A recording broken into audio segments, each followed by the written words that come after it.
This is Novel Marketing. I'm James L. Rubart, and with me, of course, is Thomas Umstad Jr., owner of Author Media, author of Courtship in Crisis, director of marketing for Enclave Publishing, marketing genius. No, he does not sleep often. Thank you, Jim. Although I do sleep quite a bit because those things exhaust me. Yes, indeed. And this is the show for novelists who want to become best-selling authors, but also for authors who want to make money. That's right. We are on part 2 of our series, How to Become a Career Writer. So if you'd like, you can listen to part 1 first, which is episode 75. We're going to be talking about how to make a career out of your writing. So you're not a starving artiste, but you're actually an author who has money that comes in from your writing and that you can use to pay bills like rent or mortgage or food, because apparently those are important. So in this episode, we're going to continue talking about that, and we're specifically going to talk about how to make maximum money on your book itself. So when most people... Go ahead. Well, I was just going to say this is going to be an extremely short episode because here's how you do it. What you need to do is write a bestseller that sells around 10 to 15 million copies, and really you're done. Yeah. So, thanks for listening. This show's been brought to you by My Book Table. No, we're kidding, of course, because here's the deal. You can't even just write a best-selling book.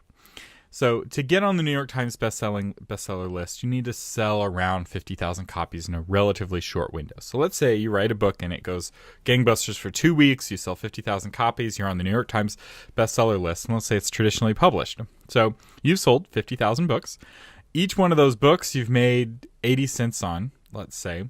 So you've brought in maybe $40,000, $45,000 from being a best-selling author. New York Times best-selling author is only bringing you in $40,000. That's a teacher's salary in like rural Idaho. That's not exactly the kind of money most people think of as a career author, and that's at New York Times best-selling numbers. And so it has to be a runaway bestseller to make money that way. So, Thomas, are you saying there's not money in this thing? There can be, but it's what's called a Pareto distribution, where a tiny percentage of the people make a vast percentage of the total profits. So we're going to talk about other ways other than writing a runaway bestseller. So one of the nice things about writing is there's always the potential that your book catches fire. And one of the frustrating things about the industry is that it's really hard to tell ahead of time if a book is going to catch fire or not. Basically, publishing companies are gambling because they can't tell ahead of time if a book is lucrative. There's the famous stories of, all the books that turned down all the companies that turned down Harry Potter. And then there's the other stories of them spending millions of dollars on books that are total flops. So we're going to assume, and don't take this personally because we don't know you, dear listener. We're going to assume that your book is not a runaway bestseller. We're going to talk about other ways of making money on the book itself. Yet. So we're going to have you making money before it becomes a bestseller. That's right. So the other way of a runaway bestseller, the other easy way to make a lot of money on your book is to create a popular series, self-published, and make it perma-free, so that you're constantly bringing in new readers from the fact that the first book in the series is free. And the nice thing about this is that you're making more money per copy. So traditionally published books, you're only making 80 cents to $1 a copy, whereas a self-published book, you can make $4 or $5 a copy, depending on the price point and what the rev share arrangement is. And so it's a lot easier to turn $5 a copy into a living wage than it is to turn 80 cents a copy into a living wage. The math, once you start doing math, the numbers it's much easier to make them bigger numbers, even if the total number of units is lower.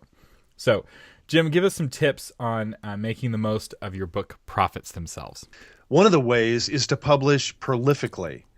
Get a lot of product out there because each book boosts sales for your other books. As we've said often, the best advertisement for your next book is a big brochure called your previous book. In other words, if people like it, they are going to buy your next book. And with ebooks in particular, you can adjust and put content in the back of the book. For example, on my Kindle, as soon as I finish a book, most authors will have a link to my other books. And Kindle itself, I've got an HD Fire. even Kindle itself tells you, without even asking, tells you other books that this author has written. This is really important. How fast you write is really critical to how much money you make. Because if it takes you 2 or 3 years to write a book, and you're wanting that book to cover your entire income, and in later episodes we'll talk about other ways of making money, but let's assume you want the book to cover your entire income, that one book that you write every 2 or 3 years has to bring in not 1 year's salary, which is already pretty hard with a single book. It's got to bring in multiple years' salary. So suddenly you're needing a lot of money, and you're needing the discipline to not spend that money. And I was talking with a literary agent, friend of mine, and he was talking about how he'll sometimes get these incredibly huge contracts for his clients, and they will go out and blow all of that money on a fancy, car or a fancy vacation or some sort of extravagant expense.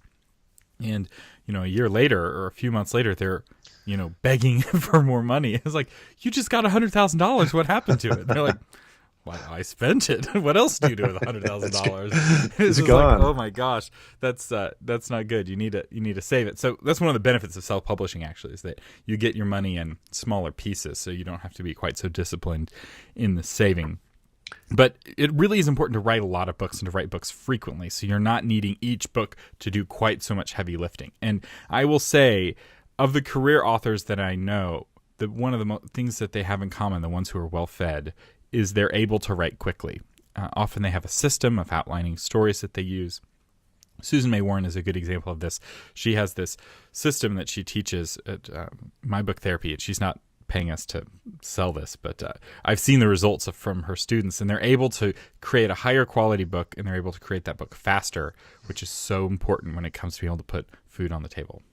In this day and age of binge TV watching, remember when binge used to be a bad thing? And nowadays, I love binge watching TV, but we have this expectation of the next episode, I can access it almost immediately. And that happens with books too. The 5 Times I Met Myself, my latest novel, came out in November. And I started getting emails from people 2 weeks after it came out. Hey, when's your next book coming out? And I said, the 5 Times I Met Myself, it just came out. No. We've got that one. We've finished it. We're ready for the next one. And so that's a challenge for authors. But if you have that expectation looking long term, and you can build that into your own expectations of yourself to consistently get product out, it will help you. Now, there's pushback anytime we talk about writing quickly, and we may earn some of our first 1-star reviews or 3-star reviews on this episode, because there's a certain kind of author who thinks that writing quickly undermines the quality of the book. And it can if you're taking shortcuts. But yes, true excellence, in my opinion, equals quality plus speed. Anyone can create quality if they have enough time. There's the saying that that a monkey could create the works of Shakespeare given enough time in a typewriter. I don't think that's true. My views of chaos theory make that impossible. But there is some truth in it, that with enough time, anyone can create quality. But true excellence is being able to do quality work very quickly. Like with an electrician. You hire a beginning level electrician, and it takes them 2 hours to do the work. They charge you less on an hourly basis. But you call in a master electrician, and they're able to do that same work in 15 minutes and probably at a better level of quality because they have so much more experience. That master electrician is going to charge you for it, because they've achieved that level of excellence. And so as you are building yourself as a writer, this is one of the things you want to work towards, is learning how to write quickly. And quickly may be the wrong word here. Brandon Sanderson, who I talk about a lot, I really like him as an author, and he's super prolific. He came out with a book in this month, and in January he's come out with a different book in February, and he came out with a book in October, and he's working on this huge book that's due out later. And he says his secret is that he's not fast, but he writes every single day. He's very consistent, and he outputs consistently. And that is one of the things I found with professional writers, is they treat it like a job, and whether they're feeling it or not, they sit down, they shut up, and they write. And they do that every single day, and after a while, they've strung enough paragraphs into chapters, enough chapters into a book, that they have something worth selling, and they keep doing that over and over again until suddenly they're making a living as an author. And I get this question a lot from authors. How did you write your first book? Because you had 2 young sons, you were running your business. How did you get your first novel done? And I said, I committed to writing 20 minutes a day. You can do anything 20 minutes a day. I committed to that 20 minutes. Now, I will say that often that 20 would turn into 40 minutes, but I got at least 20 minutes in every day. So anybody that tells me I just don't have time to write, I'd say, boy, add up the time you're watching TV every week, and I guarantee you're going to find at least 20 minutes in there. So it can be done, but just do it consistently. Another tip here is to write early. If it's the first thing you do in the day, one, you have more creative energy. There's a lot of studies that show that energy is tied to glucose and willpower and creativity, and you have the greatest reserve of that at the beginning of the day. The other advantage of writing early in the day, though, is that if chaos happens, crises happen. If you have a kind of life where there's lots of crises, whatever crisis happens today, you've already gotten your writing done. So you're able to hit the crises of the day knowing that your big rocks have been put into the jar already, and you'll feel better about yourself doing writing first. I can't tell you how many authors I know who wrote their first few books from like 4 a.m. to 6 a.m. Before the kids got up. And then once their books were successful, they were able to, move to part-time with their job, and they slowly were able to find more time in the regular part of the day. But their initial writing was done early. And some authors, like Stephen King, it's the first thing he does every day. He gets up and he writes, and it's working for him. It's working out. It's working a little bit for him. I have this theory, and I'm sure quantum physics will at some point prove this to be true. But I have this theory that when you do the big rocks first, then time expands later on in your day. It's true. And there's a lot to be said about being able to put the writing out of your mind and focus on the other things you have to do in the day is very helpful. The next tip is to learn how to sell. So we're talking about how to make more money on your book itself and with your books in general. And there's two sides to this. There comes a time when you need to put that book aside and move on to the next book. So I see a lot of indie authors who are, they're really pushing this book that's 2 years old, 3 years old. And it's like, buddy, the best thing you can do to help sell that 2-year-old book is to write a new book. It will promote the old book, and it'll give you something new to sell. So all the people that you've talked to already, you can sell them something different. But learning how to sell is such an important skill. So the New York Times puts together this list, and it's the New York Times Best Writers List, right? That's what it's called, right, Jim?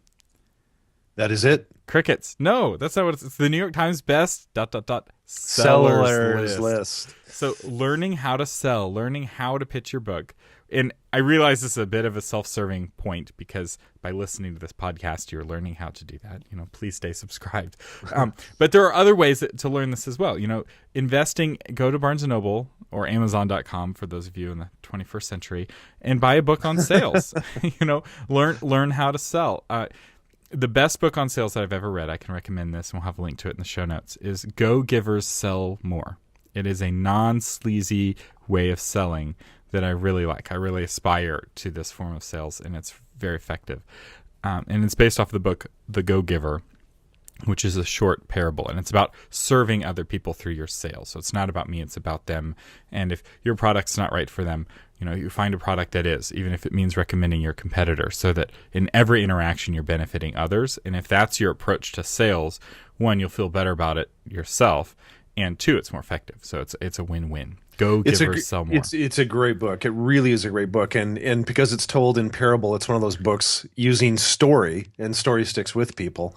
And I think that's a book that will stick with you. And sales has a negative connotation. When most people hear the word sales, they think, used car salesman or a tin man trying to sell you windows you don't need. So instead of thinking you need to learn how to sell, think of it in these terms. I need to learn how to help people more effectively.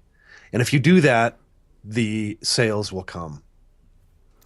That's right. Okay, the final tip is to use Amazon affiliates or affiliate programs in general. Now, I will say we recently did an episode on this. It was one of the episodes I did while Jim was out with the plague, so it's just me. It's not as good, but it is very useful material. It's episode 73, so I won't hash this out too much here, but the short version is Amazon will pay you a bounty for sending people to buy the book from them rather than from sending your readers to one of their competitors. Now, here's the best thing about this. All of their competitors have similar bounties. And so each one of them will pay you a little something to send people to them. And so if you're using a tool like My Book Table or even just a regular page that you built by hand, If you put the affiliate links to each one of the competitors, regardless of what your customers click on, you get bonus money. And with stores like Amazon, they give you a cut of the cart. So if they buy your book and a digital camera and an iPhone case or a new computer or whatever of the like a zillion things they can buy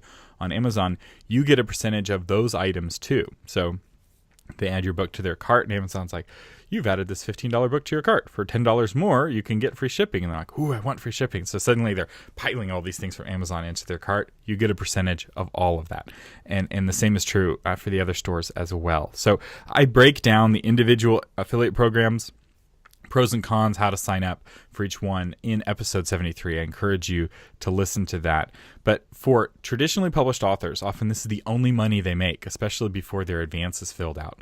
They're making zero money off their book before the advance is filled out, except they're getting a check from Amazon every month saying, hey, thanks for sending folks our way. You sold 20 copies of your books, 2 dishwashers, and some diapers. Here's a cut of all those things. So check that out, episode 73. And then finally, with all of these tips, it's so important to think career. You need, in terms of making money off of your book, you need to think beyond just the single book and think about all of your books and how your books can help promote your other books. So stringing your books into series, putting your books into a common world. So Jim's books are starting to kind of come together in the single world where they're referencing each other in different ways. And what's great about that is that it's all of these entries into this world of books. Each book is basically a chute into this ball pit at like Chuck E. Cheese or something. This is a terrible metaphor, but rescue me, Jim. But Thomas is right. Well, I have intentionally done this, and I realize there's some authors that write in multiple genres, or you can't fit the world into the world. But what I have intentionally done in all my books is I've put these little Easter eggs so that if you're a fan of my books, you'll go, oh my gosh, he's referencing this book in that book. In the book that I just turned into my editor, which comes out in August, I make a reference to the coffee Black Fedora, which happens in the 5 Times I Met Myself. So it's just a fun way to integrate all those books into the same world. So somebody that does enjoy the books, it feels cohesive. And that's thinking as a career rather than just one individual book. And one more thought on the whole career idea, that it's a career, is back to this idea of an umbrella where everything else fits under you, the author, you, the brand, you are the business. Oftentimes on Shark Tank, you'll find the shark say, well, you've got a product here and it's selling, but it's not a business. It's a product. So if you think of your book as that's it, that's the business, that's not the correct way of thinking. You've got to think broader, that you've got this business called Thomas Umstattd Jr. or James L. Rubart, and underneath that business are multiple products. My company, Author Media, one of the things, we worked with lots of authors for years, building them websites, helping them market, helping them become career authors. And one of the tools that we developed was called My Book Table, which is the sponsor of this show. And so we built My Book Table to help authors better monetize their books, better monetize their websites. And monetize is a fancy technical term for making more money out of. So we found that a lot of authors, they're not selling very many books on their websites, and they weren't making very much money on the books they were selling. So we built My Book Table to help them sell more books, make buying the book easier, and to integrate with affiliate programs easily so that they can make more money, so they can get the royalty plus the bounty or plus the affiliate. And there's a free version that comes with many of the features. If you want to use your own affiliate codes, that's where the paid version comes in. And with the coupon code Novel Marketing, you can get 10% off on checkout at mybooktable.com. Today's featured iTunes review comes from Roland Denzel. He is the author of Lose Weight Today. All you have to do is start. I like that. I love that subtitle. All you have to do is start.